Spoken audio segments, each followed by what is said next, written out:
keruh. Kemudian juga di sini ada tadi sudah disinggung ya, bagaimana bahwa, flavor itu sifatnya oily dan, itu harus didistribusikan di dalam minuman. Nah kemudian, emotion technology ini nanti kita akan bahas apa sih, emosi ini dan lain sebagainya. Kemudian di sini ada stock law. Nah, stock law, jadi kalau Anda pernah belajar tentang mekanika fluida, tentu saja pernah, berkenalan dengan, hukum Stokes ini ya. Jadi hukum Stokes ini, adalah gerakan apakah itu jatuh bebas atau mengapung bebas ya, dari sebuah partikel. Tentu saja ini pendekatannya satu partikel dan kita tahu bahwa kalau, partikelnya, banyak itu Stokes ini harus dikoreksi ya. Kemudian hukum Stokes ini juga, eee, me memiliki asumsi bahwa cairan, jadi kalau ini ada gelembung gelembung atau ya gelembung, baik itu udara ataupun minyak ya. Nah fasa ruahnya, fasa dominannya itu diam. Nah, hukum Stokes ini, berlaku.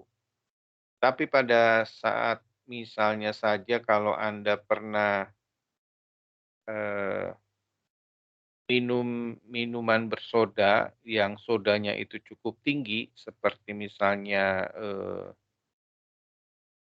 apa namanya, bir hitam ya, bir hitam, Guinness ya, Guinness Guinness bir begitu, sodanya itu banyak sekali. Nah, udara dan air tentu saja kita tahu bahwa udara, densitasnya lebih ringan dibandingkan air, maka seharusnya gelembung udara itu naik ke atas. Tapi karena terlalu banyak gelembung yang, terjadi, jadi karena sodanya itu, apa namanya, karbon dioksidanya itu kemudian keluar dari cairannya, maka cairan yang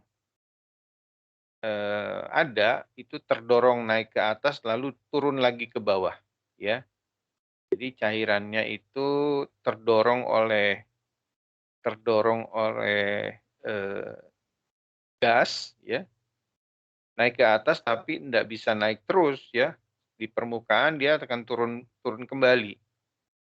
Nah, pada saat turun kembali cairan tersebut tidak diam, tetapi punya kecepatan, ya. Nah, kecepatannya itu bisa-bisa cukup deras sehingga bisa melawan gelembung, terutama gelembung yang kecil. Jadi nanti kalau, diamati di dalam, Guinness Beer itu ada gelembung yang turun bukannya naik begitu ya, ada yang turun terbawa oleh aliran.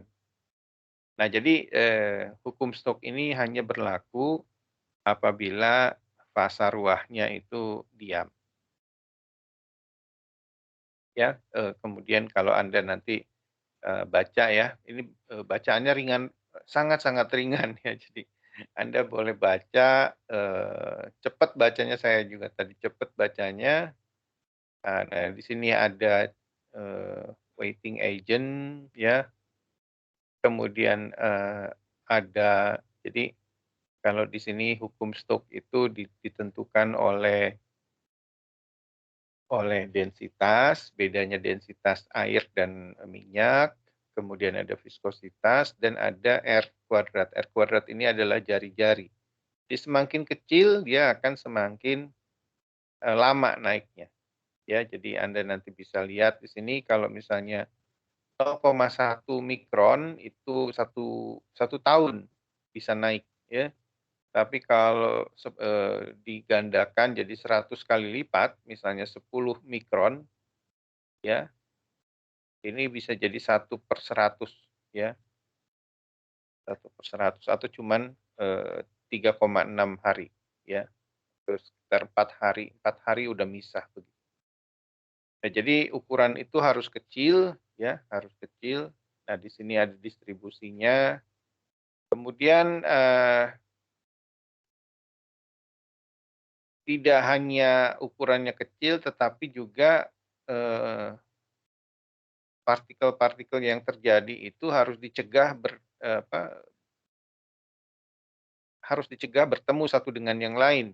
Supaya apa? Supaya dia awet, ya. Kalau misalnya bertemu, dia akan bersatu eee, membentuk partikel atau membentuk, bubble yang lebih besar dan terus membesar, akhirnya apa? Akhirnya ngambang, cepat ngambang. Nah, jadi ditambahkan stabilizer. Nah, di sini stabilizernya itu, untuk mencegah. Caranya bagaimana? Caranya itu adalah meningkatkan, viskositas. Jadi viskositasnya dinaikkan, maka V-nya ini dengan sendirinya akan turun, ya. Nah, ini, emosi yang lain, cerita lagi, dan kemudian bagaimana membuat, kan awalnya kita masukkan, eee,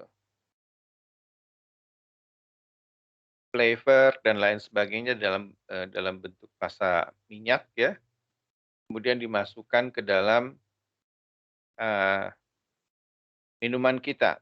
Nah, tentu saja minyak-minyak tersebut itu harus punya, eee, punya ukuran yang cukup kecil supaya dia jadi, eee, koloid begitu. Nah, bagaimana caranya? Caranya itu adalah dengan homogenasi. Ya, nanti kita akan bahas, homogenizer, ini bentuknya, tapi nanti kita akan coba lihat YouTube, ya, bagaimana sih bekerjanya. Kemudian ini ada turbidity strength juga penting. Jadi, turbidity strength ini sebenarnya adalah, emulsif eee, emus emulsifier, ya, emulsifier yang memiliki kekuatan turbidity, tertentu. Nah, di sini dicontohkan ada 2, ya, dua dua emulsifier, yang satu tinggi, yang satu rendah. Nah, tentu saja, kita yang rendah pasti lebih murah daripada yang tinggi, ya, sorry, lebih lebih lebih murah maksud saya, ya, lebih murah daripada yang tinggi, tetapi hati-hati bahwa, penggunaan emosi ini dibatasi eee, oleh undang-undang biasanya, ya. Jadi emulsifier ini nggak boleh serta-merta terlalu banyak, walaupun, kebutuhannya demikian. Jadi, kita harus hitung-hitung, bukan cuman, cost, tetapi juga ada law di situ, ya. Seperti yang Anda ketahui bersama bahwa, semuanya diatur, ya, bahan tambahan pangan ini diatur oleh undang. Oke, beverage emulsion, baik. Nah, sekarang saya akan, share tentang, eee,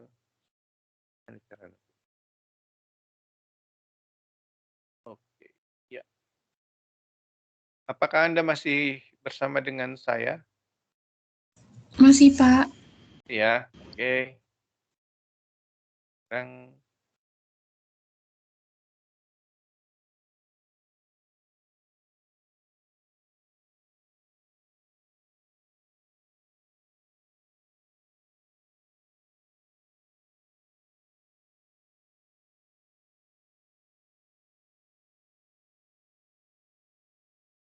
ini pengantar koloid dan kimia permukaan, ya. Jadi, saya ambil dari buku Introduction to Colloid and Surface Chemistry. Bukunya bisa dicarilah di sembarang tempat. Ya, baik. Kita akan coba lihat, eee, Ya, jadi pendahuluan, klasifikasi, karakteristik struktur dan pembuatan dan pemurnian koloid. Mungkin nomor 4 ini kita tidak akan sampai ke sana. Baik, yang pertama ini pendahuluannya, sistem koloid itu apa? Sistem koloid itu adalah suspensi. Ya, suspensi itu artinya partikel atau zat yang ditambahkan itu, yang dicampurkan itu tidak larut, berada dalam fasa yang lain. Jadi suspensi misalnya saja tanah, lumpur begitu ya, lumpur itu adalah tanah di dalam air. Nah, tanahnya itu tidak larut ke dalam air, tetapi dia berenang-renang di dalam air. Demikian juga misalnya suspensi minyak di dalam air atau sebaliknya air di dalam minyak, ya. Ada yang bisa memberikan contoh suspensi minyak di dalam air atau air di dalam minyak? Mentega ya, Pak.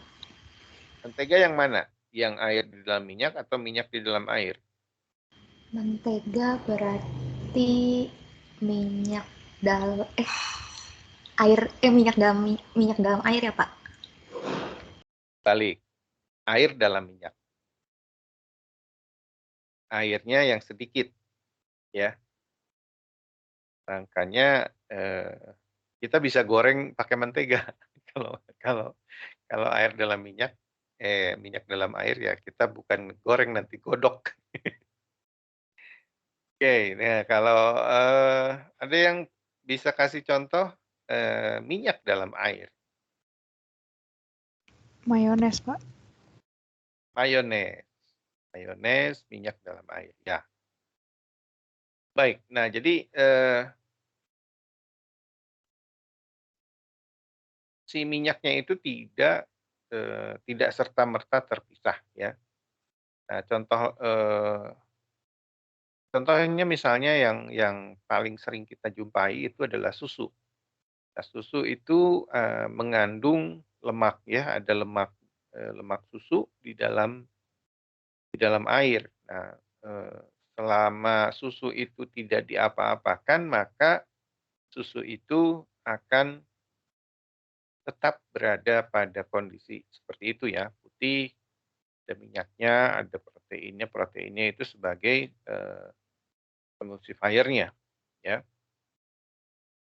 Apabila susu itu eee, diubah, dalam arti tidak sengaja diubah, misalnya saja dia tercampuri asam atau ada bakteri yang menghasilkan asam, maka si lemaknya itu lemak dan protein akan terpisah dari airnya, ya, dari protein. Jadi, eee, protein yang larut di dalam lemak akan menuju ke fasa lemak dan protein yang larut dalam air akan masuk ke fasa air. Sering kita kenal ada kasein dan whey, ya, seperti itu. Nah, kenapa dia bisa larut? Karena dia berada pada ukuran yang cukup kecil, ya. Nah, karena ukurannya cukup kecil, maka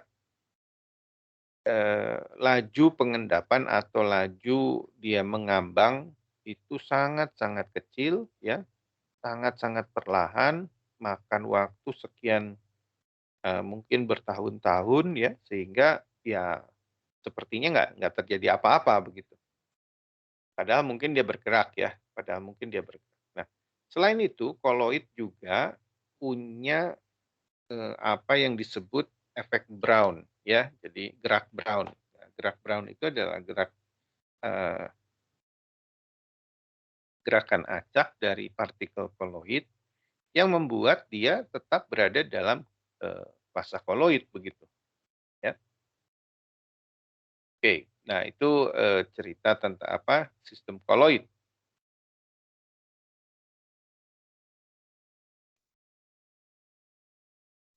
Karena dia kecil ya, jadi karena partikelnya ini cukup kecil dalam arti dia, skalanya itu di skala nano ya, ataupun hingga mikro ya, maka, perbedaan yang terjadi tidak kasat mata. Jadi misalnya kita tidak bisa melihat, lemak di dalam susu. Kenapa? Karena, ya karena terlalu kecil ya. Demikian juga kita tidak bisa melihat air di dalam mentega atau tadi, minyak di dalam mayones begitu. Kenapa? Karena kecil sekali. Jadi tidak ada perbedaan yang jelas antara sistem koloid dan bukan koloid, kecuali kalau kita memang, mengujinya ya, melakukan pengujian, tetapi, kasat mata kita tidak bisa lihat. Nah, ini adalah contoh-contoh sistem koloid ya, eee, aerosol,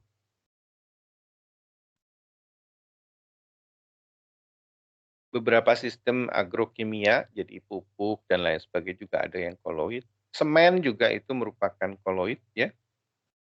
Kemudian kosmetik banyak sekali yang, koloid, bahan pewarna, emosi, kain, busa, ini adalah koloid.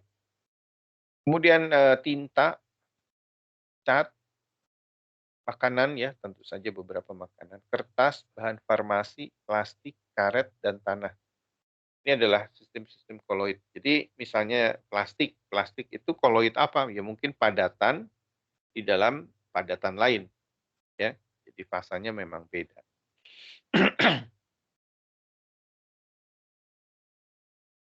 Nah, proses yang berkaitan dengan, koloid atau sifat permukaan antara lain ini adalah adesi.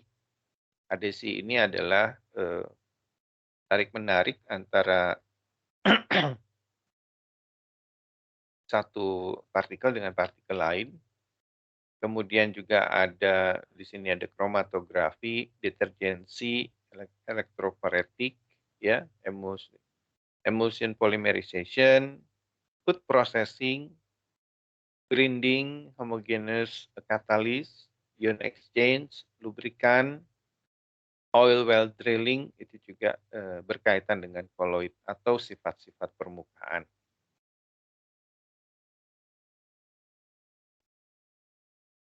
Proses-proses lain yang di sebelah kanan juga sama, ore flotation, precipitation, road surfacing, sewage disposal, soil conditioning, ya, dan seterusnya. Nah, eee, kejadiannya bisa saja dia memang membuat koloid atau dia menghilangkan koloid, ya. Bisa dia, membuat koloid atau menghilangkan koloid,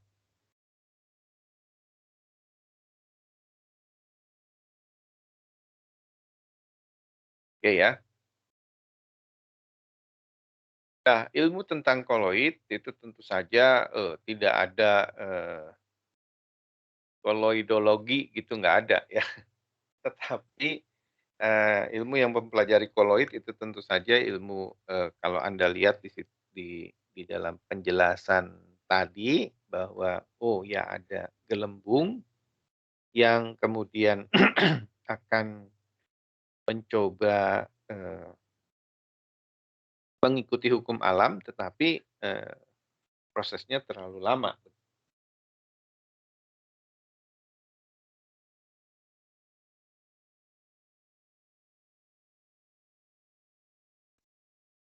Ada partikel jatuh, karena partikelnya terlalu kecil, maka sepertinya tidak jatuh.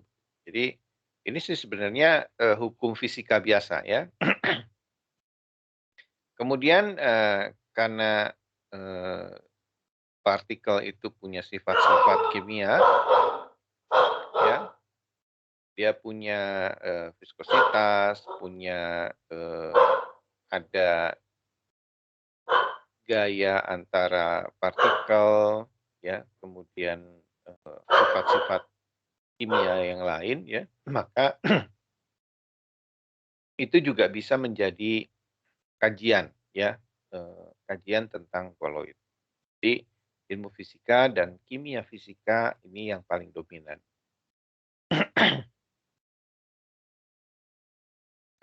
Ini menjadi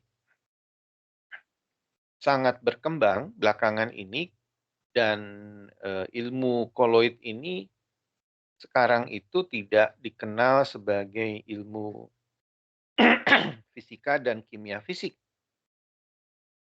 tapi sering sekali didengung-dengungkan sebagai nanoteknologi, ya, nanoteknologi. Kenapa? Ya, karena mereka bekerja dengan ukuran nano.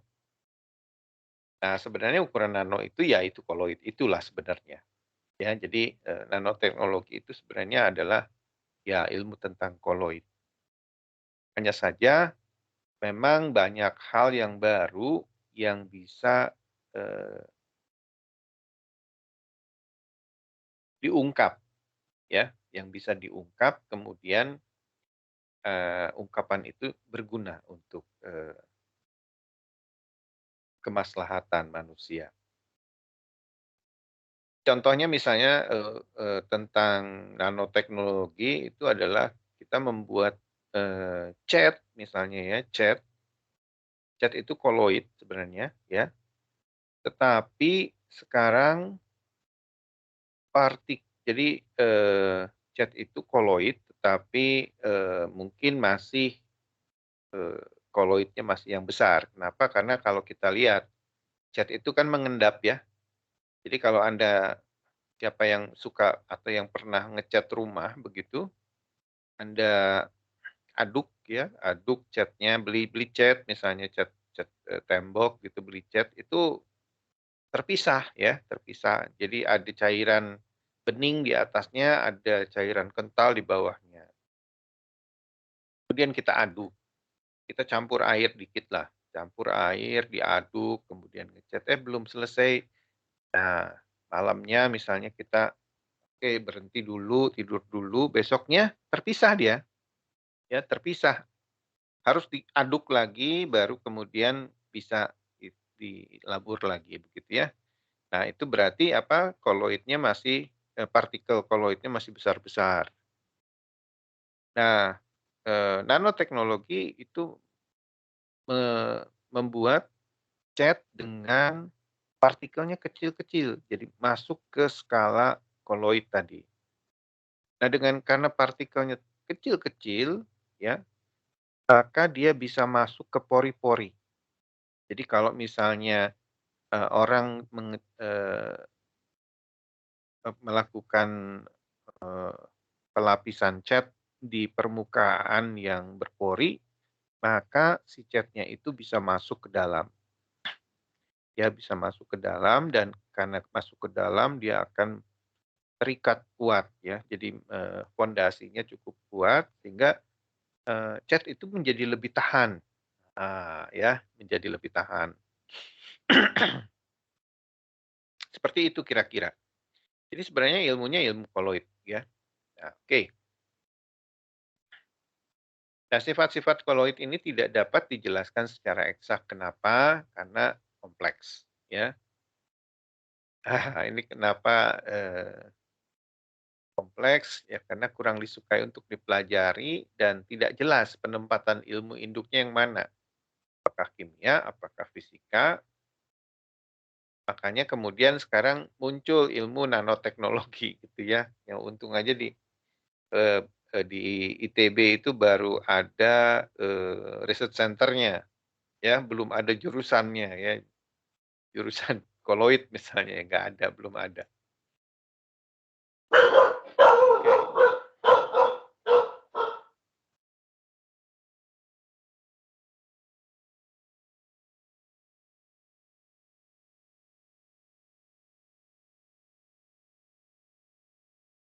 Oke, oke kita lanjutkan ya. Pemahaman deskriptif maupun teoritik tentang ilmu koloid dapat berupa penjelasan sederhana hingga teori yang sangat kompleks. Ya, bisa. Ya, jadi bisa yang seperti tadi, kita misalnya di dalam minuman, Shaman ini mendeskripsikan koloid dengan sangat-sangat sederhana. Nah, kalau misalnya kita ketemu orang fisika misalnya, keluarlah rumus-rumus yang aneh-aneh begitu. Bisa seperti itu. Oke, tapi kita tidak akan yang susah-susah, kita lihat aja apa sih sebenarnya koloid, tapi tidak terlalu sederhana. Kita kita bahas lebih lebih detail ya. Baik, nah klasifikasi sistem koloid, ada 2 ya, jadi, ada 3 ya, ada colloidal dispersion, ini tidak stabil secara termodinamika. Kenapa tidak stabil? Karena energi bebas permukaannya tinggi,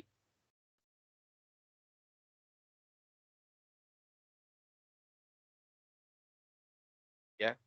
Nah, kemudian, itu adalah colloidal dispersion, kemudian ada larutan sejati dari makromolekul, ini misalnya saja, larutan dari protein misalnya ya, ini stabil secara termodinamika dan reversibel. Kemudian di antaranya ada, associated colloid. Jadi, koloid yang pertama ini, punya energi bebas permukaan yang tinggi. Contohnya misalnya padatan dengan cairan, ya, padatan. Misalnya saja tanah, ya, atau lumpur. Lumpur kita aduk-aduk begitu, maka terjadi seperti koloid, tetapi misalnya saja dengan, apa namanya, dengan, eee, dibiarkan beberapa lama dia akan terpisah lagi, atau disaring misalnya dia akan terpisah.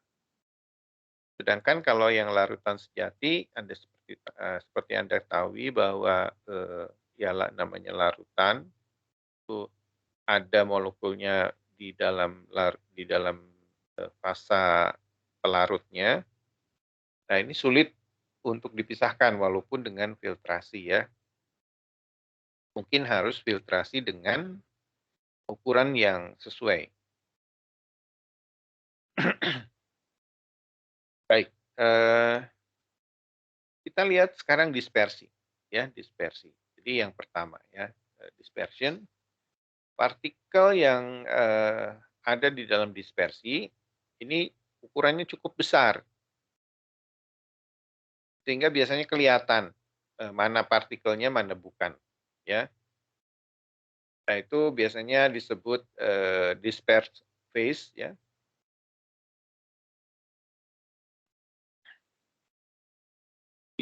bisa mudah sekali diamati. Sorry.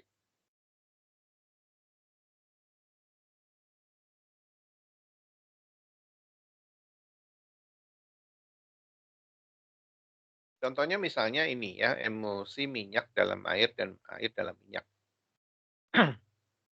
Contohnya misalnya, satu ajalah, minyak dalam air. Jadi, nanti kalau Anda mau coba, ya, emulsi minyak dalam air katanya kalau tadi dibilang dispersi ya, dispersi itu bisa kelihatan partikelnya. Bukan yang dimaksud, partikelnya kelihatan itu bukan tetesan minyak di dalam air ya, tetesan minyak dalam air besar ya, tapi koloid. Apakah koloid ini bisa kelihatan dengan kasat mata? Anda bisa coba ya nanti di rumah, Anda teteskan minyak dalam air, misalnya saja ambil, botol Aqua isi air, begitu ya, kemudian diteteskan minyak, kemudian Anda kocok, ya. Nah, pertama pada saat minyaknya itu sedikit, minyaknya itu akan larut di dalam air. Tapi kemudian kalau Anda teteskan terus, nanti lama-lama pada saat, eee, terjadi koloid, maka campuran minyak dalam air itu menjadi putih seperti air susu, ya. Nah, di situ kita bisa lihat bahwa, eee, warna putih itu diakibatkan oleh partikel koloid, ya. Nah, Anda bisa coba di rumah. Baik, Nah, ini contoh-contoh dari, fasa yang terdispersi dan, mediumnya. Contohnya misalnya, cairan dalam gas ini jadi aerosol, ya. Example-nya itu adalah kabut misalnya atau liquid spray. Kalau solid dalam gas ini, solid aerosol, ini misalnya smoke ya, asap. Kalau gas dalam cairan, jadi, ada gas di dalam cairan ini namanya foam ya. Kalau cairan dalam cairan, nah ini, yang sering kita akan hadapi itu ya. Jadi, ini namanya ada emulsi, ada sol, ada colloidal suspension, ada pasta ya.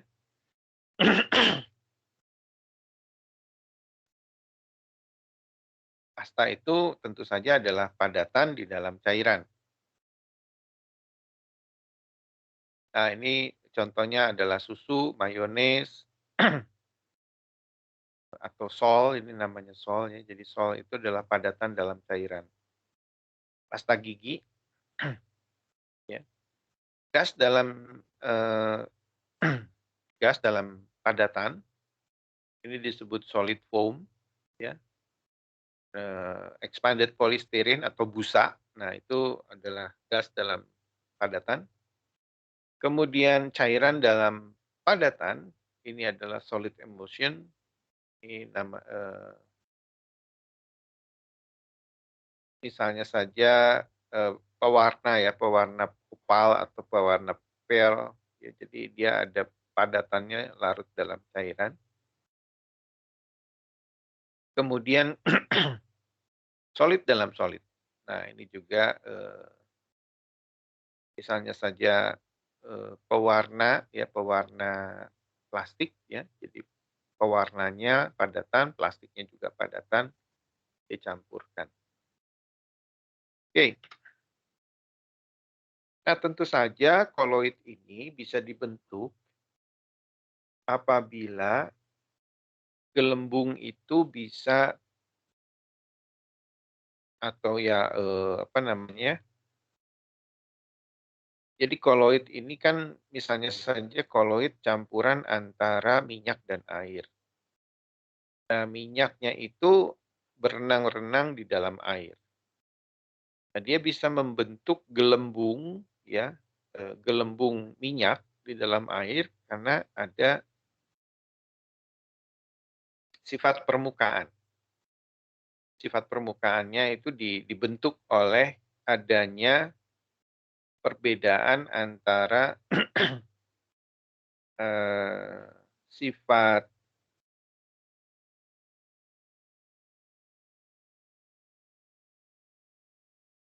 perbedaan antara sifat sorry, polar dan non polar, ya.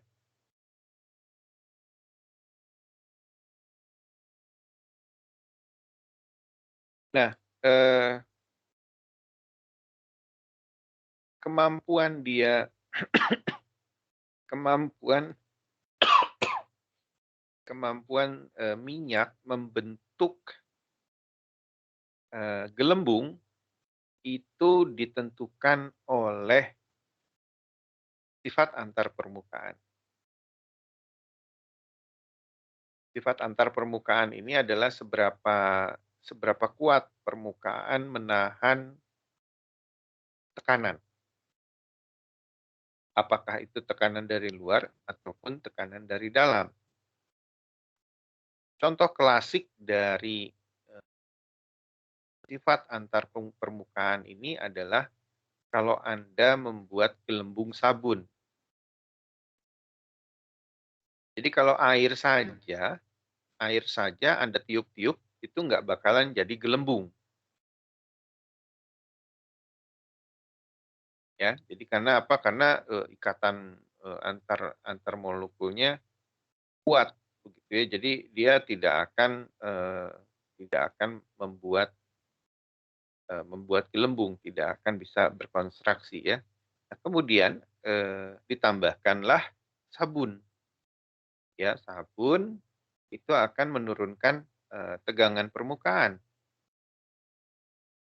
Nah, karena tegangan permukaannya turun, maka interaksi antara molekulnya akan lebih lemah sehingga dia akan bisa membuat gelembung begitu.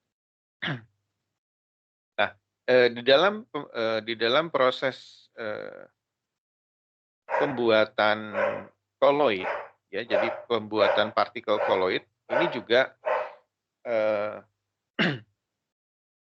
sifat antar permukaan ini sangat-sangat penting.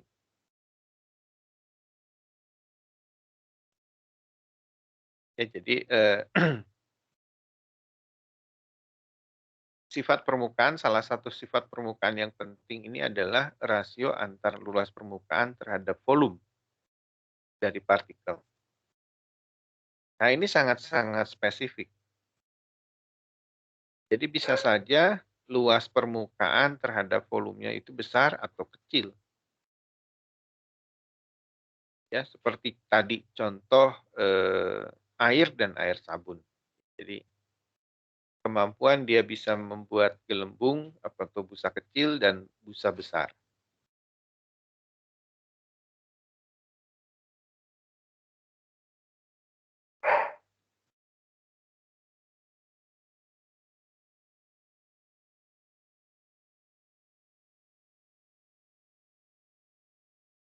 Oke, kita lanjutkan ya. Nah, kemudian ada sistem jadi boleh dikatakanlah cairan lah ya, cairan yang punya sifat liofilic dan liofobik. Liofilic dan liofobik. Nah, liofilic ini adalah liquid loving, sedangkan liofobik itu adalah liquid hating. Ya. Nah, itu adalah liofilic. Kalau kita ganti cairannya itu, liquidnya itu jadi air, maka kita sering kali mendengar apa yang disebut hidrofilik dan hidrofobik. Hidrofilik itu adalah senyawa-senyawa yang suka terhadap air, sedangkan hidrofobik yang tidak suka terhadap air. Dan tentu saja dalam dunia koloid ya tidak selalu air kan. Oleh sebab itu ada istilah liofilic ya. Jadi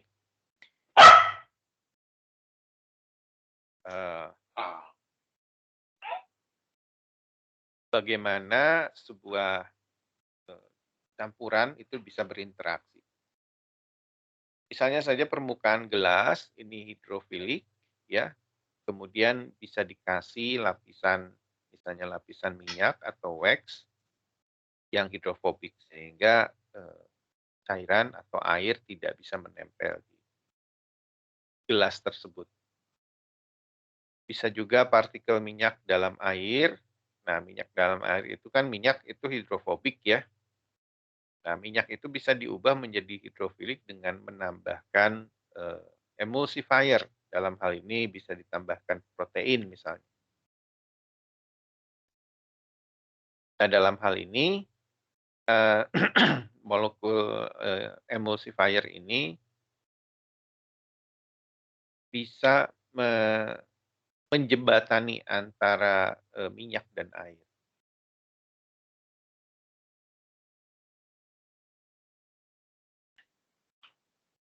Nah, sekarang kita coba lihat sistem dispersi, apakah ini merupakan sistem liofobik? Karena apa? Karena biasanya kalau yang umumnya kita lihat bahwa yang satunya non polar, yang satu polar begitu ya.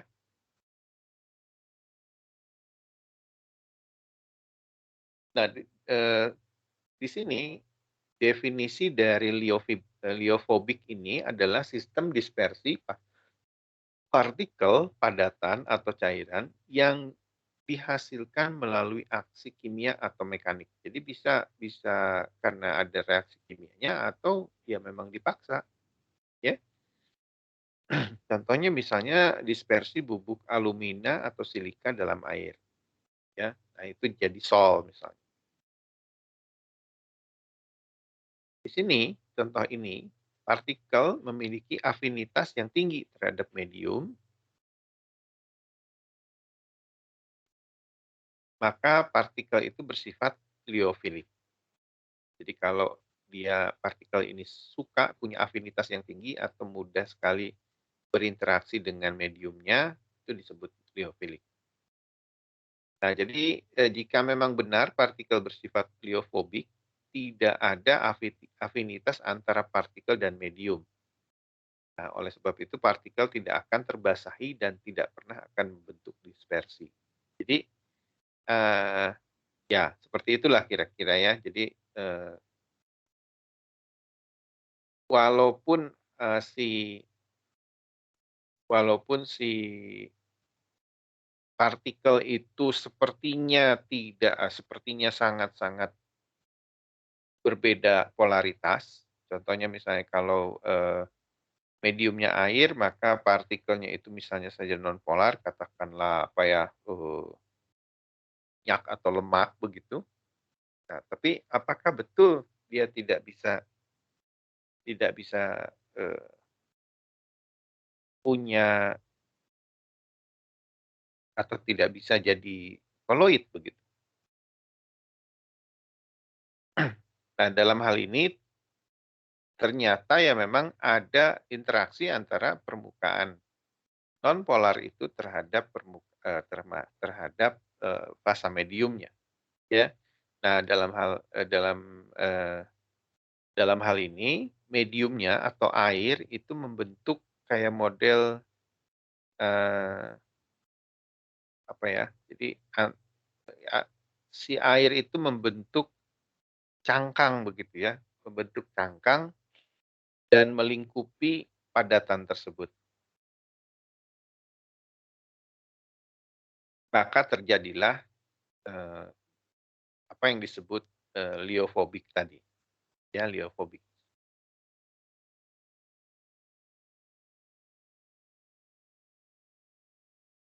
Jika permukaan padatan tersebut berinteraksi dengan air, maka maka dia tidak biasanya kalau begitu, maka si si campurannya itu akan berubah eee,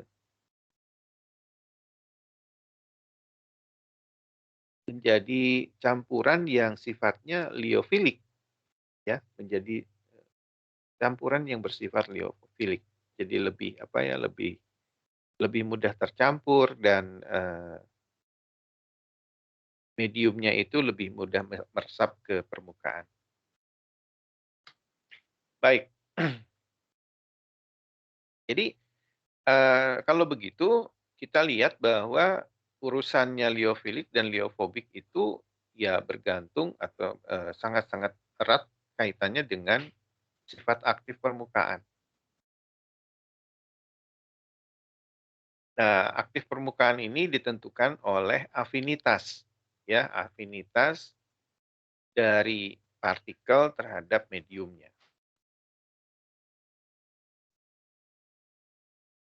Baik, nah kemudian kita coba lihat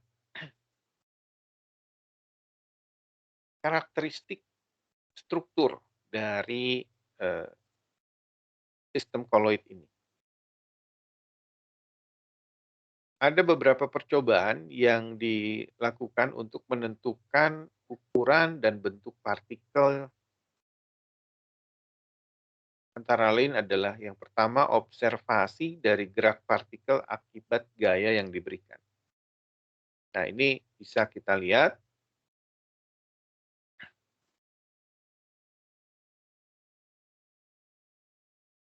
eee, observasi langsung ya dengan, mikroskop itu juga bisa dilakukan.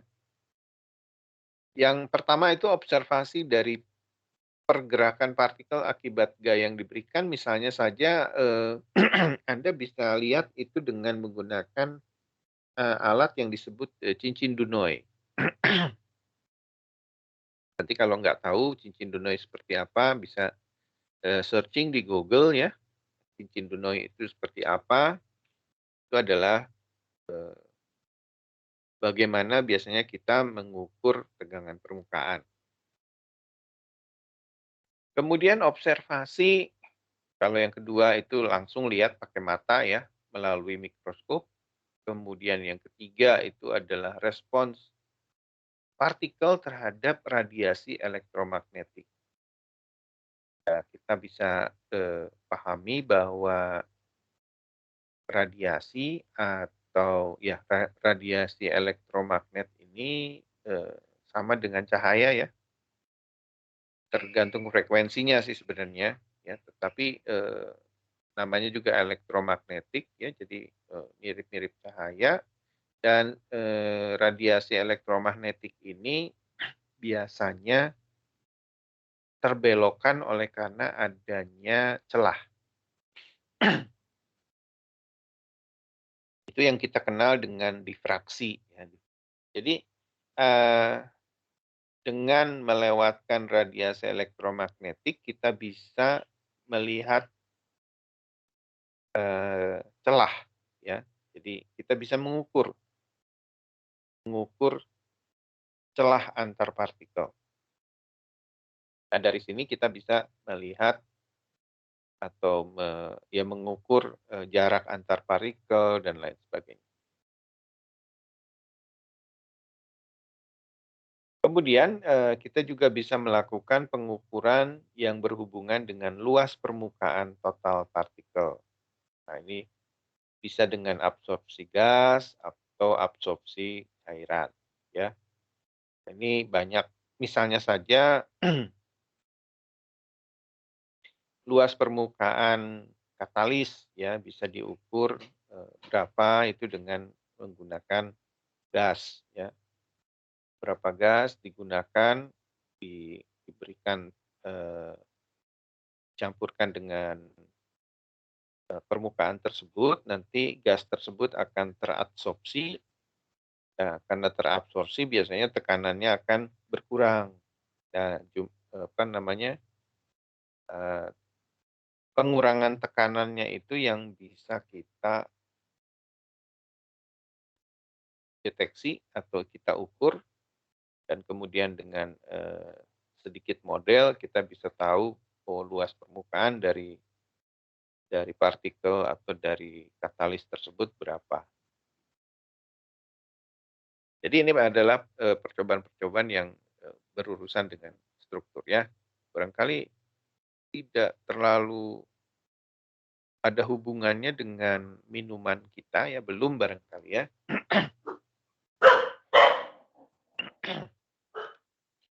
Oke, nah sekarang kita lihat bentuk partikel.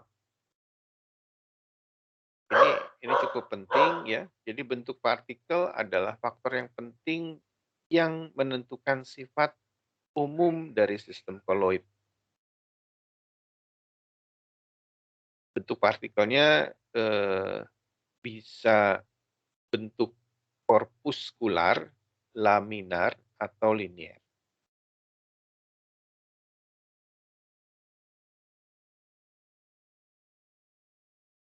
Nah, kemudian bentuk partikel yang nyata itu sering sering macam-macam ya dan rumit. Mungkin bentuknya beda-beda begitu. Nah, tentu saja untuk memudahkan biasanya didekati dengan bentuk-bentuk yang sederhana. Misalnya saja bola, ya. Kemudian nanti ada yang kayak bola rugby dan lain sebagainya.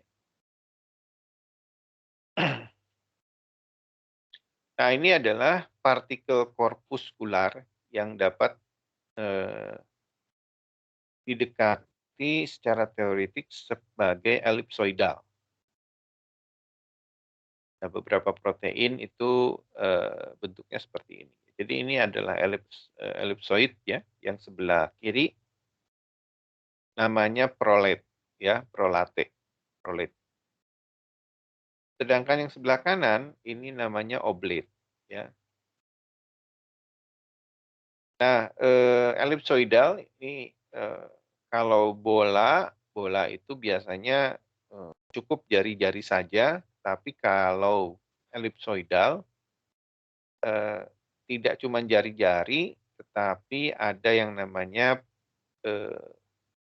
perbandingan antara jari-jari panjang dan jari-jari pendek. Jadi yang pendek itu yang apa ya namanya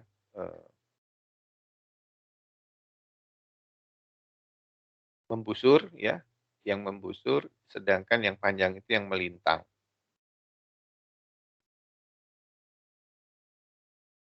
Nah, kalau perbandingan jari-jari ini lebih besar dari satu, maka bentuk partikelnya ini mirip bola rugby atau kita sebut prolet ya. Sedangkan perbandingan ini kurang dari satu, maka dia disebut cakram ya, cakram atau diskus atau oblet. Jadi Anda bisa lihat yang satu itu lonjong ke atas kayak pepaya ya. Nah, yang oblet ini lebih kepada kayak apa ya, kayak bolu begitu ya. Nah, ya kayak bolu ya barangkali. Apa ya? Jadi kayak cakram ya, kayak cakram. Nah, ini adalah jenis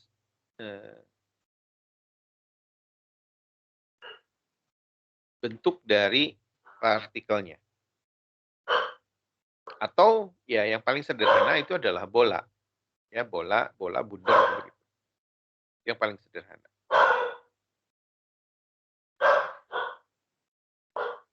Nah, molekul polimer ini biasanya berbentuk untayan ya, untayan bisa lurus ataupun bercabang. Dan interaksi untayan ini biasanya diakibatkan oleh ikatan kovalen, ikatan hidrogen, atau gaya van der Waals satu dengan yang lain. Jadi satu partikel dengan partikel lain itu bisa saja terhubungkan dengan beberapa gaya. Jadi ada ikatan kovalen, ikatan hidrogen, ataupun gaya van der Waals ya. Dan ini memberikan kekuatan mekanik yang cukup tinggi. Contohnya misalnya kalau kita lihat ya di alam ada yang namanya serat selulosa, ada protein, ada otot, miosin pada otot, ada keratin dan lain sebagainya.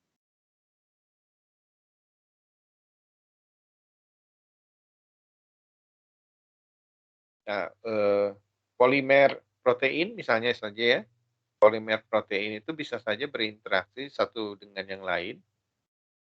Biasanya protein itu berinteraksi, jadi kita paham bahwa protein itu adalah polimer linier, ya, tetapi dia punya sisi-sisi yang bisa saling berinteraksi satu dengan yang lain. Dan kalau sudah berinteraksi, dia akan bisa membentuk sebuah polimer kuarterner yang memiliki fungsi. Nah, protein kuarterner ini bisa saja bentuknya kalau dilihat dari kasat mata ya, dilihat dengan mata di bawah mikroskop, bentuknya bisa saja seperti korpus ular.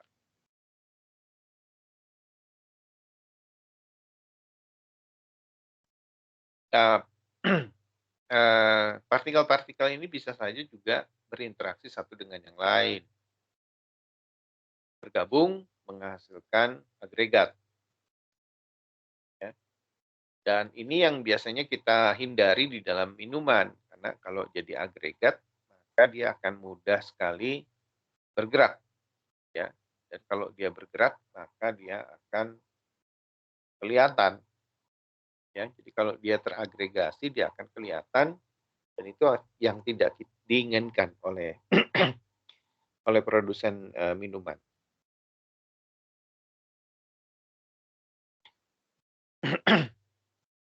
Nah, molekul protein, molekul polimer rantai panjang ini sifatnya fleksibel. ya terhadap rotasi, dan di dalam larutan bentuk molekul ini bisa berubah. Misalnya akibat panas, ya, sehingga nanti kalau terjadi perubahan ini, maka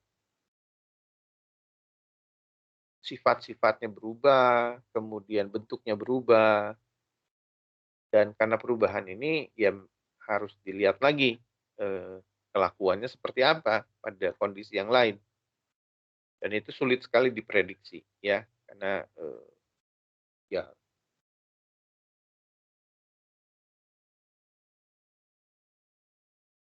mungkin belum banyak orang yang melihat ini. Kemudian model yang paling cocok untuk molekul jenis yang yang ini ya, yang fleksibel ini, itu biasanya adalah molekul yang bentuknya seperti random coil atau pair ya, kayak pair begitu. Ya kalau Anda pernah punya apa ya, bongkar-bongkar bolpen begitu, nanti keluar ada pair begitu ya, jadi kayak coil begitu.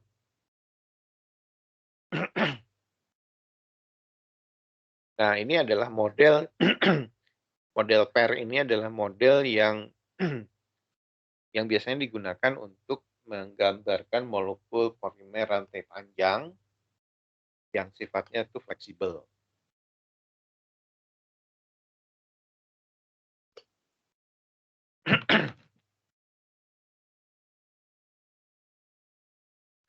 Nah, partikel koloid itu juga bisa melarut. Sehingga kira-kira satu lapisan molekul bisa terjadi di permukaan. Pelarutan yang terlihat kuat ini harus dipandang sebagai bagian dari partikel.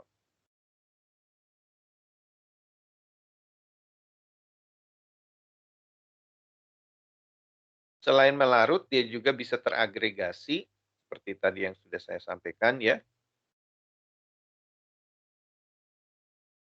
Nah, misalnya saja pada koloid serat panjang seperti selulosa misalnya ya. Nah, di sini rantai polimer bisa cross-link secara kimia atau fisika. Nah, yang namanya cross-link ini mungkin Anda bisa lihat agar ya, agar itu pada saat didinginkan dia bisa terjadi cross-link sehingga dia akan membentuk konformasi polimer 3 dimensi. Ya, sehingga dia jadi keras. Dia bisa menahan air di dalam agar tersebut. Contoh lain crosslink itu adalah misalnya polimer alginat. Jadi kalau alginat dalam bentuk sodium ya, sodium alginat.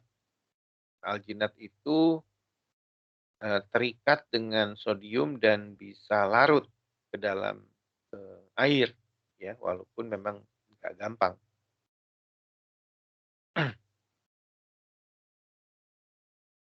Nah, kalau misalnya sodium itu, natrium itu diganti dengan kalsium, maka dia akan terjadi crosslink. Ya, nah kalau terjadi crosslink, dia membuat jaringan 3 dimensi, maka dia akan menjadi padatan. Ya, pada saat membentuk padatan, ada pelarut yang terperangkap di dalam jaringan.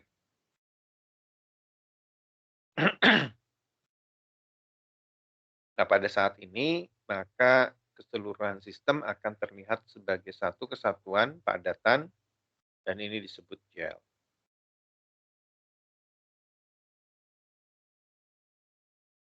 Jadi,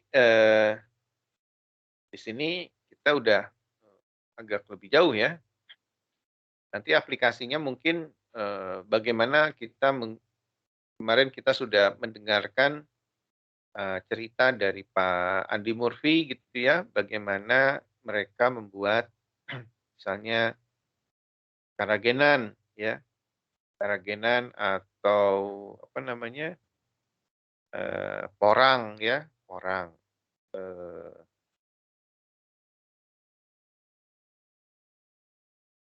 glukomanan, seperti glukomanan seperti itu ya. Jadi misalnya saya glukomanan itu adalah, salah satu polimer, polimer alam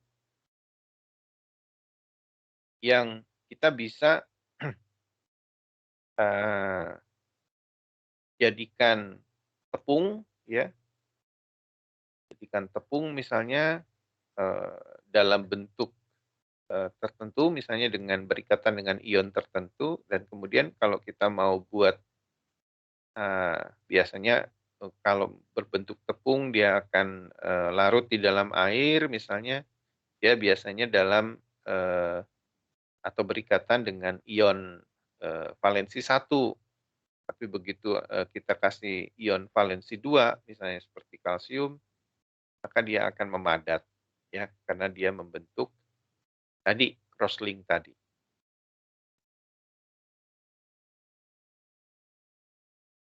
Yang berikutnya, sifat yang berikutnya ini adalah, polydispersity.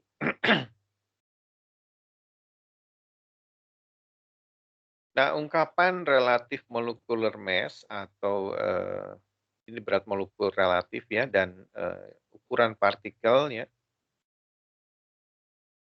ini punya arti yang sesungguhnya kalau, kalau, eee, partikel itu ada dalam sistem monodispers. Jadi, hanya satu partikel di dalam medium. Nah, padahal kenyataannya apa yang, ada itu adalah, partikelnya itu nggak cuman satu ukuran ya, nggak cuman satu berat begitu, dia berbagai macam, ada yang kecil, ada yang besar dan sebagainya. Nah, molekul atau partikel eee, yang seperti ini disebut polydispersity ya.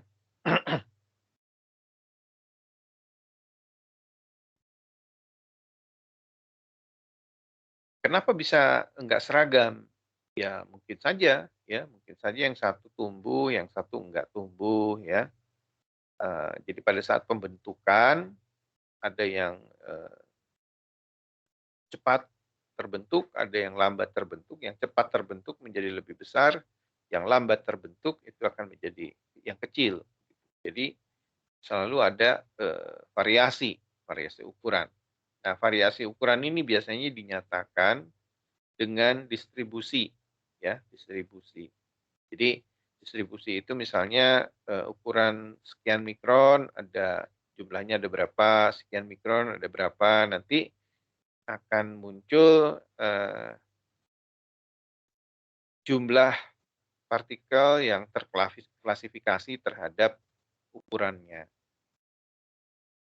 Nah, ini disebut distribusi ya. Nah,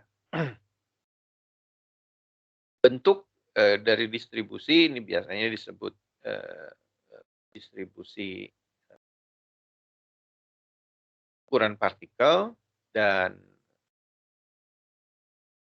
untuk keperluan-keperluan tertentu yang misalnya saja kita punya partikel, kemudian kita tahu ukurannya sekian, nah pas kita misalnya, eee, butuh ini distribusinya seperti apa, bisa nggak kita modelkan? Misalnya bisa saja ya, kita dekati dengan distribusi normal misalnya atau ini dikatakan sebagai distribusi Poisson ya, itu bisa digunakan sebagai pendekatan.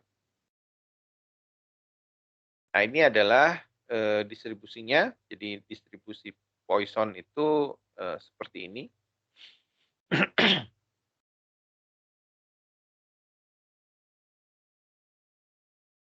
Jadi ini partikel, percentage partikel. Jadi, Poisson itu skew left ya, skew left. Jadi dia, condong ke kiri.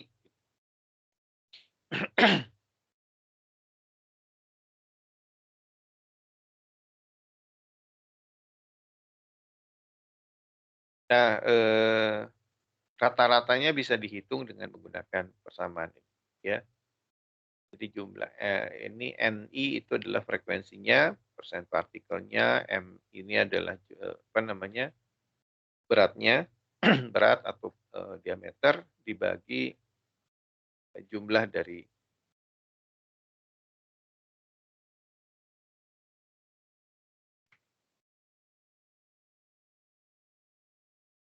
Nah, dalam kasus-kasus umum, partikel besar memberikan kontribusi individu yang lebih besar terhadap sifat yang diukur. Kalau kita lihat tadi persamaan ini, untuk yang besar akan nanti nilai apa namanya, kontribusi dari walaupun misalnya N-nya kecil, kalau M-nya besar maka dia punya kontribusi rata-rata yang lebih besar, ya. Untuk menghindari itu dibuat proporsional, maka ini dibagi lagi dengan masanya, ya. Di dalam hal ini dikalikan yang tadi itu dikalikan MR per MR, ya. Yang tadi itu di sini dikalikan MR, dikalikan di sini juga dikalikan MR, ya. Untuk menghilangkan efek besarnya tadi. Jadi nanti di sini MR kuadrat, di sini kali NI dikalikan MR. Ya. Sepertinya dikalikan 1, tapi sebenarnya enggak, karena ini jumlah ya, sigma. Karena ini sigma. Jadi enggak tidak serta-merta dikalikan 1.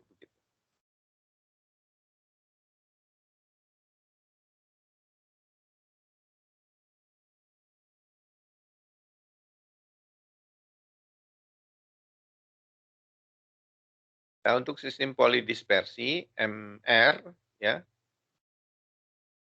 mass average ini lebih besar dari number average. Dan itu hanya pada sistem monodispersi kedua-duanya sama. Sedangkan perbandingkan MR mass average dibandingkan dengan number average, ini merupakan ukuran dari derajat polidispersitasnya. Ya, jadi ini ini mass average dan ini adalah number average. Di mass average dibagi number average itu nanti dapat polidispersitas.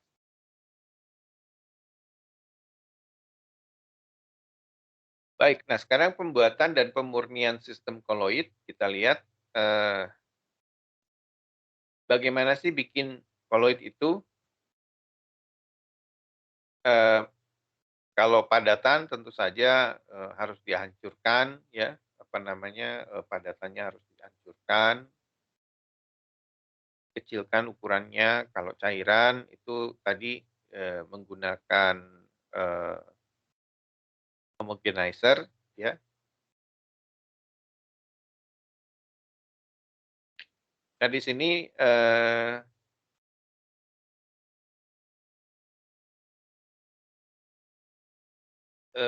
degradasi ini biasanya tidak sampai mencapai ukuran yang diinginkan. Kenapa? Karena agregasi ini mudah terjadi. Ya. Nah biasanya ini dilanjutkan dengan dispersi. Jadi pertama degradasi, kemudian baru dilakukan dispersi. Nah dispersi ini kita memasukkan bahan lain yang fungsinya itu untuk mencegah agregasi. Jadi kecenderungan agregasi itu ada, nah itu harus dicegah, ya, harus dicegah. Biasanya di dalam minuman pencegahan agregasi ini dilakukan dengan menambahkan bahan-bahan yang memiliki viskositas yang cukup tinggi, atau dengan kata lain diberi sedikit pengental. Nah, karena kental berarti nanti ada apa ya namanya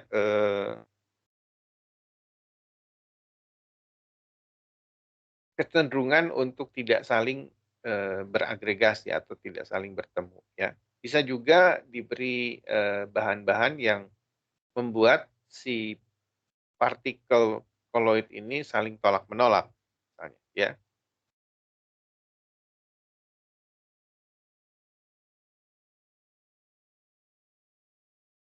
Yang kedua, itu bisa juga dengan wet milling dan ditambahkan bahan aktif permukaan. Nah, jadi bahan aktif permukaan ini nanti yang akan membuat si partikel ini tidak saling bersatu, tidak teragregasi.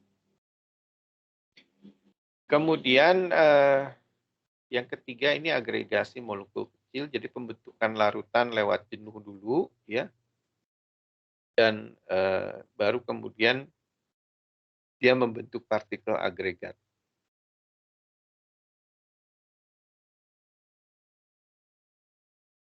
Nah, untuk cara ini tentu saja ini sangat ditentukan oleh pelarut, ya, pelarut yang cocok. Kemudian ini kan di larutannya dibuat lewat jenuh dulu, baru kemudian dikristalkan, ya, saya didinginkan.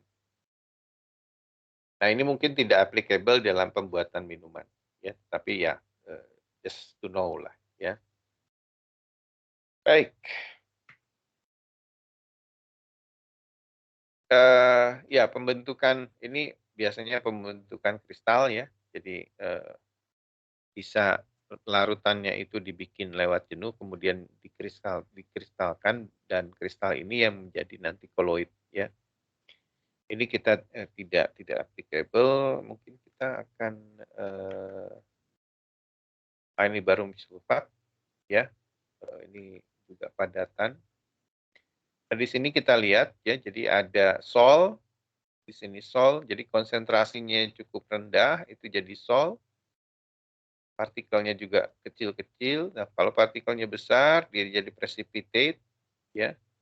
Tapi kalau konsentrasinya tinggi, ini nanti jadi gel.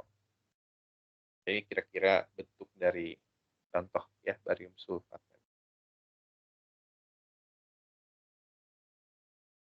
Oke, nah sekarang saya akan tunjukkan satu video tentang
apakah videonya sudah terlihat?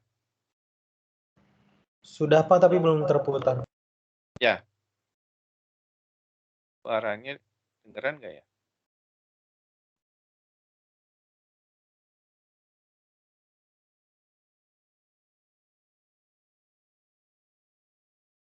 Tidak ada suaranya, Pak. Tidak ada suara ya? Iya. Bentar.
tahu gimana caranya.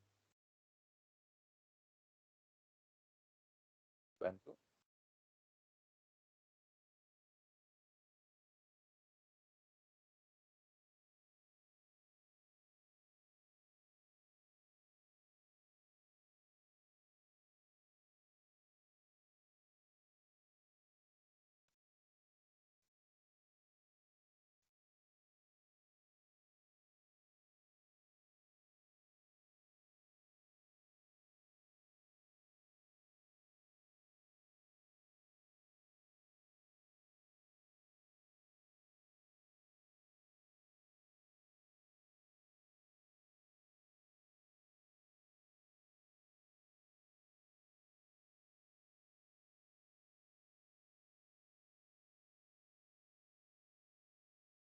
Ah, barangkali ya. Include complete sound.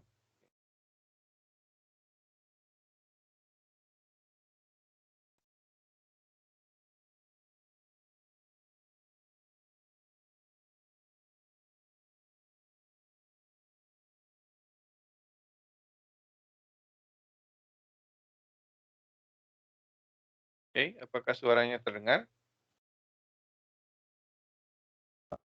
Belum ada, Pak. Oh, belum ada ya? Oh, iya, iya. Bentar. Ya, kok.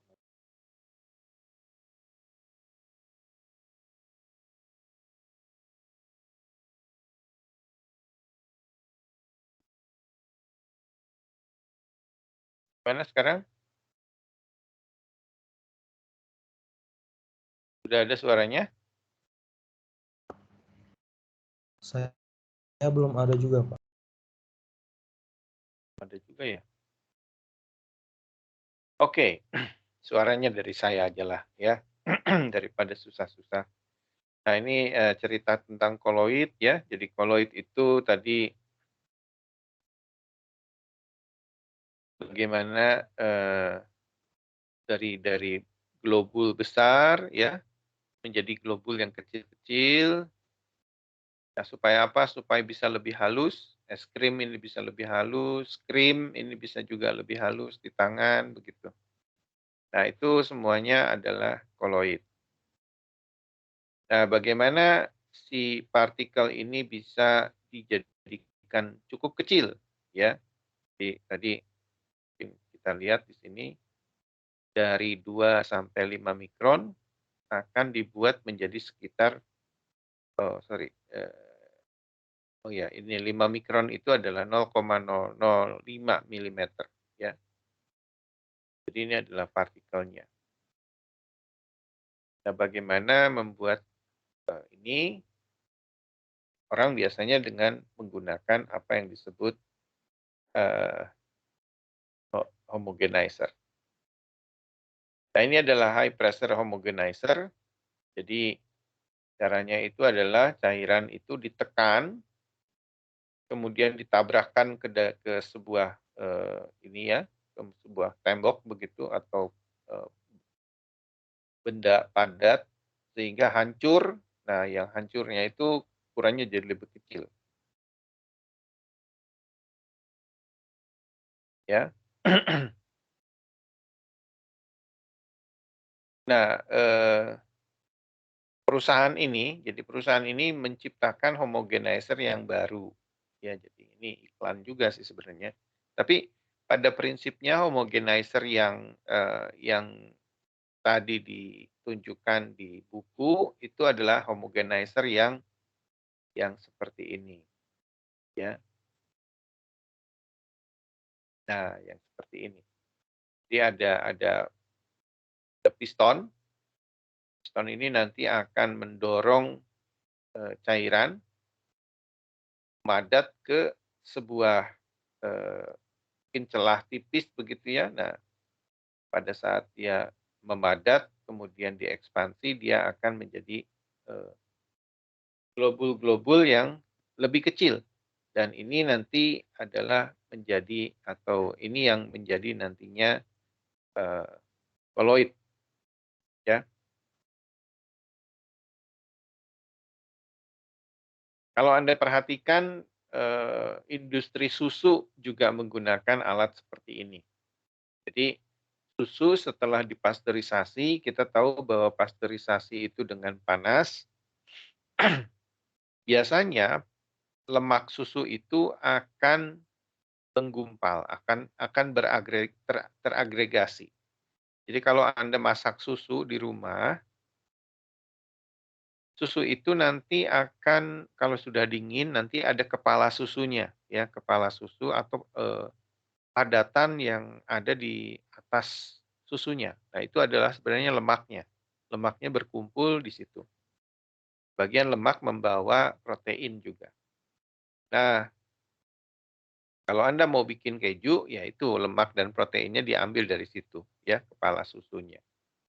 Nah, tapi kalau kita mau bikin, full cream milk ya, misalnya seperti Ultra, ya lemaknya jangan dihilangkan begitu ya, setelah dipasteurisasi kita harus setelah dipasteurisasi, eee, lemaknya itu teragregasi ya menjadi partikel-partikel besar dan nanti cenderung untuk naik ke atas, berkumpul di atas.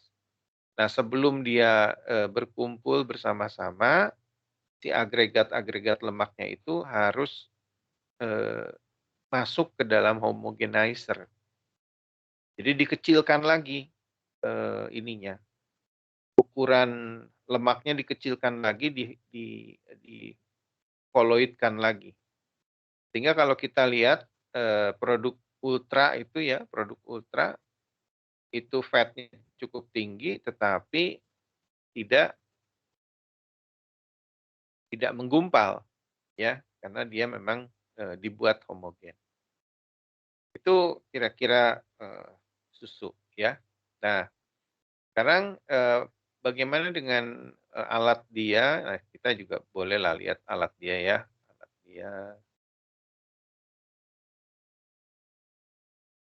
Dia bisa lebih kecil lagi 0,5 mikron.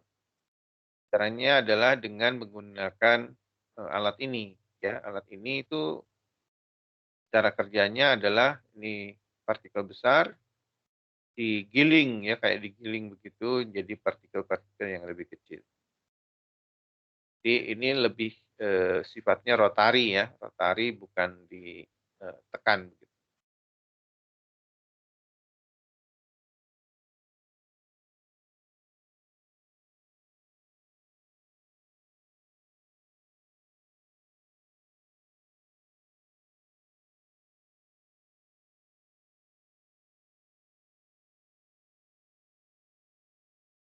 Nah, jadi ini diputar-putar ya, di sini masuk, balik lagi sini, sudah lebih kecil, dikecilkan lagi, terus begitu.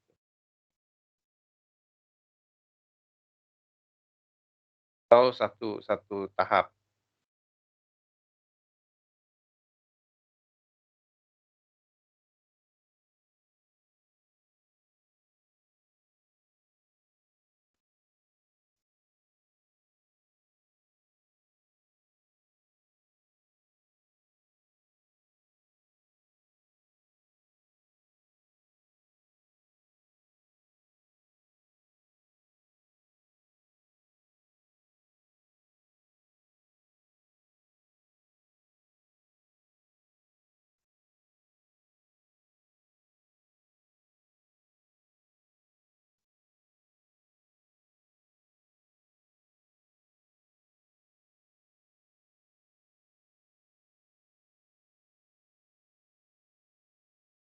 Oke, ya itu kira-kira,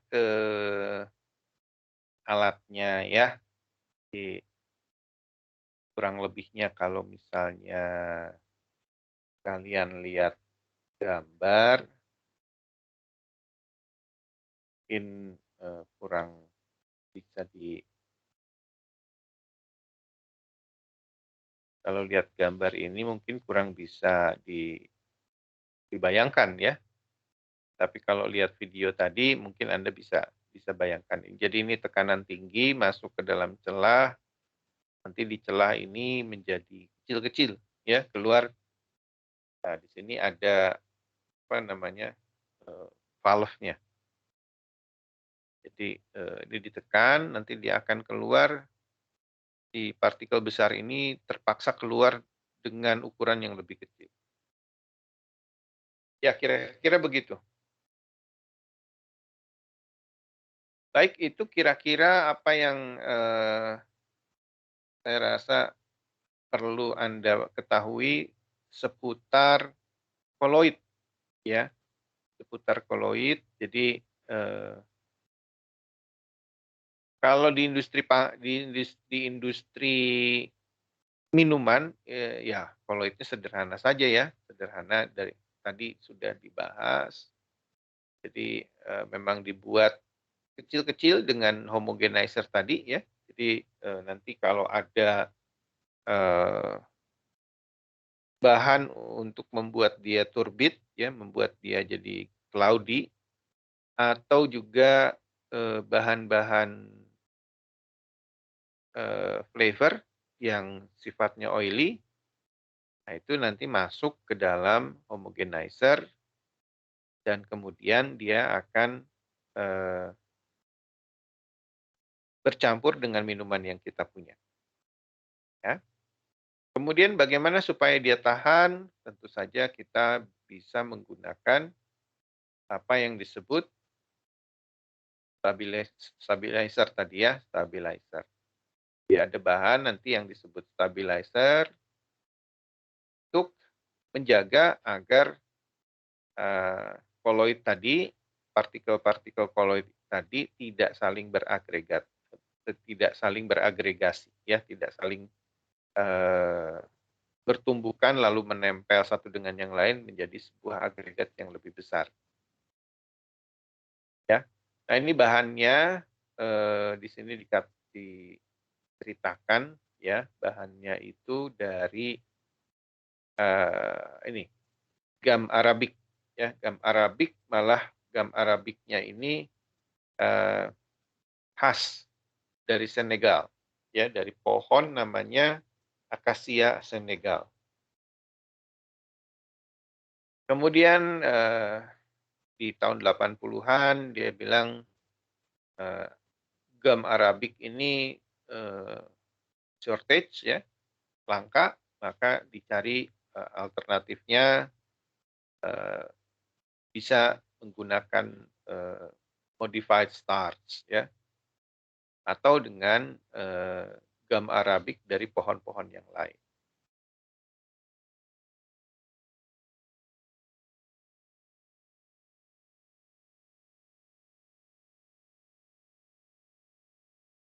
Nah, kalau ini cerita, ini ada cerita water and other emulsion ingredient. Ini ada cerita si Shaman ini pernah punya project begitu ya. Dia disuruh bikin emulsifier ya, tapi kok nggak jadi. Alasannya atau apa namanya? Kenapa nggak jadi? Ternyata mereka menggunakan air air distilled water ya, distilled water di mana tidak ada mineralnya. Nah, pada saat dia ganti dengan air biasa, air olahan biasa yang mengandung mineral, maka terus ininya jadi ya, apa namanya, si emulsifier-nya itu jadi.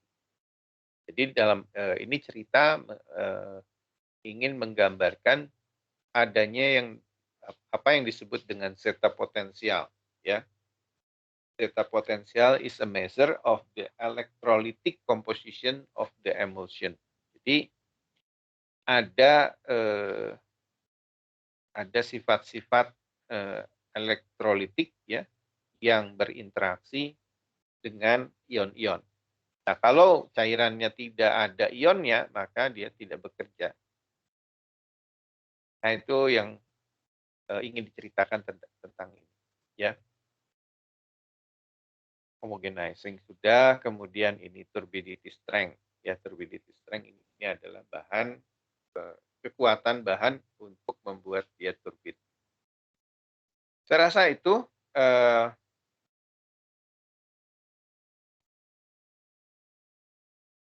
ini gambar dari ini ya. Jadi ada unstable emulsion. Ukurannya besar-besar, sedangkan yang ini kecil-kecil, ada satu yang besar.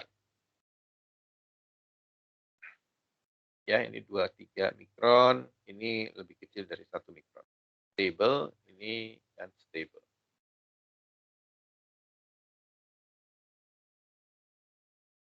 Baik, ada pertanyaan dari kuliah hari ini? Saya persilakan.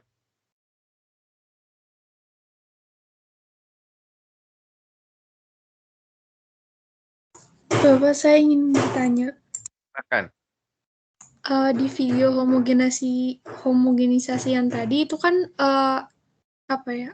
Pompanya tuh dialirin ulang gitu ya, Pak. Jadi masuk ke Ya. tangkinya lagi. Itu kenapa begitu ya, Pak? Apakah ada fungsi lain atau gimana, Pak? Supaya lebih kecil. Kalau bedanya sama yang satu arah gimana, Pak? Kalau satu arah, ya satu ukuran. Jadi kalau misalnya satu arah, sudah pasti ukurannya lebih besar daripada yang berulang-ulang gitu ya, Pak? Ya, biasanya seperti itu. Baik, Pak. Jadi Terima ini kasih. kan apa namanya, alatnya multipurpose. Alatnya multipurpose. Jadi alatnya ini bisa digunakan macam-macam. Itulah kira-kira pesan yang dia berikan gitu ya. Jadi bisa continuous, bisa juga diulang-ulang, ya. Dan apa ininya dia itu keunggulan yang dia mau tunjukkan itu bahwa homogenisasi itu tidak butuh tekanan besar. Itu yang ingin dia sampaikan. Yang biasa, yang apa namanya, yang konvensional harus ditekan, harus punya pressure supaya dia nabrak atau dia apa namanya, melewati celah kecil begitu ya, sehingga dia jadi homogen. Kalau ini enggak, karena ini diputar aja begitu. Ya, dan diputar nggak disaring kan? Kalau kita lihat lagi videonya ya tadi. Kalau kita lihat lagi videonya,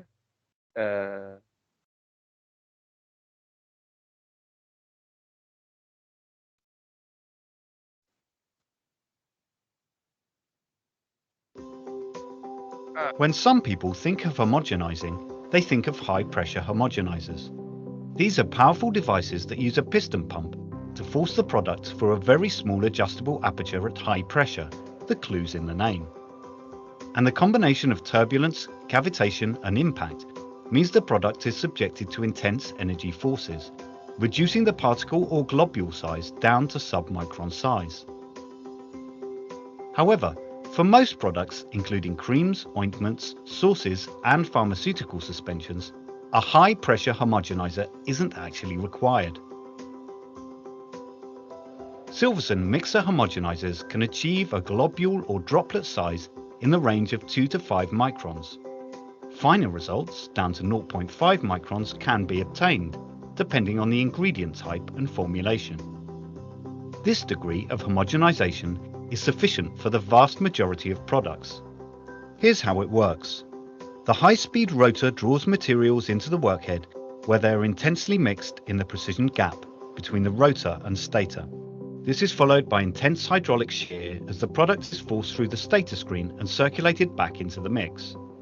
Fresh material is continually drawn into the workhead, progressively reducing globule or particle size and quickly resulting in a homogeneous, uniform product. Nah, tadi kita lihat pada saat di awal ini dapat nanti yang kecil. Stator screen and circulated back into Nah, ini disirkulasi kembali. the mix. Masuknya Fresh material is continually drawn into the workhead, progressively reducing globule or particles. Nah, ini masuknya kecil, keluarnya tambah kecil lagi gitu. Nah, dalam hal ini kan ini nggak disaring. ya, ini nggak ya nggak ada saringannya yang misalnya yang besar itu nggak boleh keluar kan, nggak seperti itu.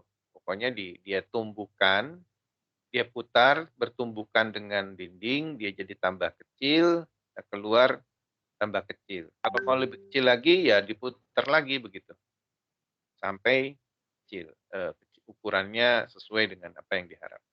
size and quickly resulting in a homogeneous, uniform product. For the few applications that actually demand sub-micron particle size, a high-pressure homogenizer would indeed be required. However, throughput can be low, and sometimes more than one pass through the machine may be required, especially where it is being fed with.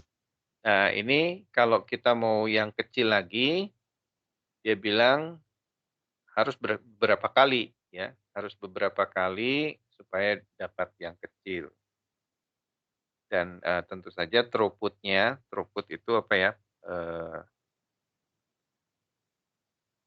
Kapasitas produksinya jadi lebih kecil karena harus muter-muter gitu. The product with a large or uneven particle or globule size. Throughput can be dramatically increased by pre-processing the product with a Silverson high-shear inline or in-tank mixer homogenizer. A premix manufactured with a Silverson mixer will pass through the high. Nah, untuk yang ini, untuk yang kecil katanya harus tadi dikatakan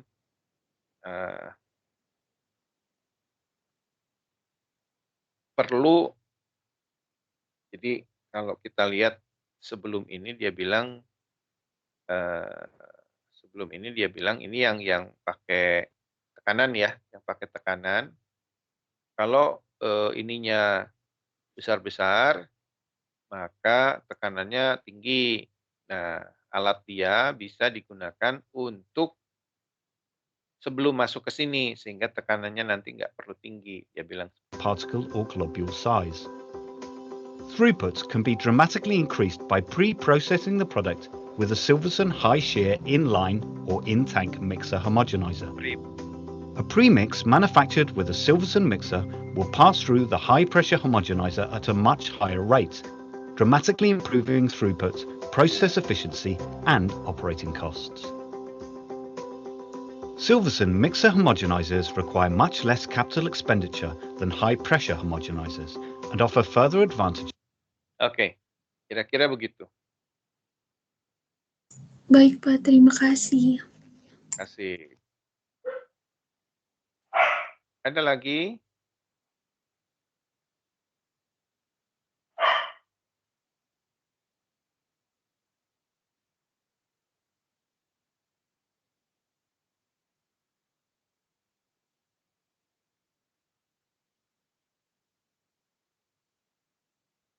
Jadi sekarang udah hampir lengkap ya.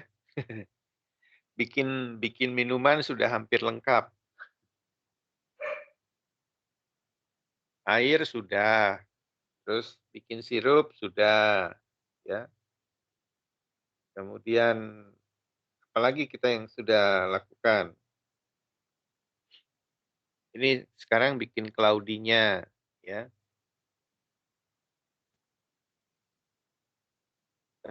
Flavor kemarin sudah. Ya, habis kuliah ini kalian bisa buka perusahaan jus. Ya.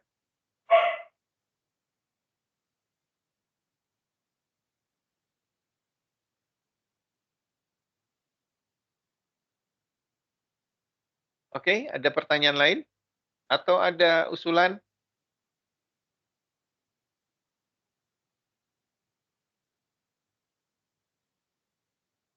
Yang misalnya saya pengen tahu tentang ini, saya pengen bahas tentang itu. Ada usul?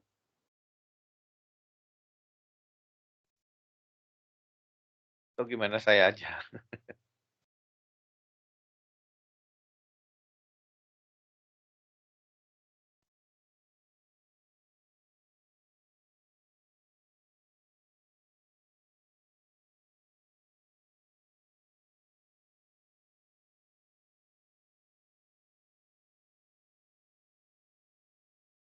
Baik, kalau tidak ada, bahannya sudah habis, sudah selesai, kita akan akhiri kuliah kita hari ini. Terima kasih, tidak full, tapi ya bermanfaat. Baik, selamat sore, selamat beristirahat. Selamat sore.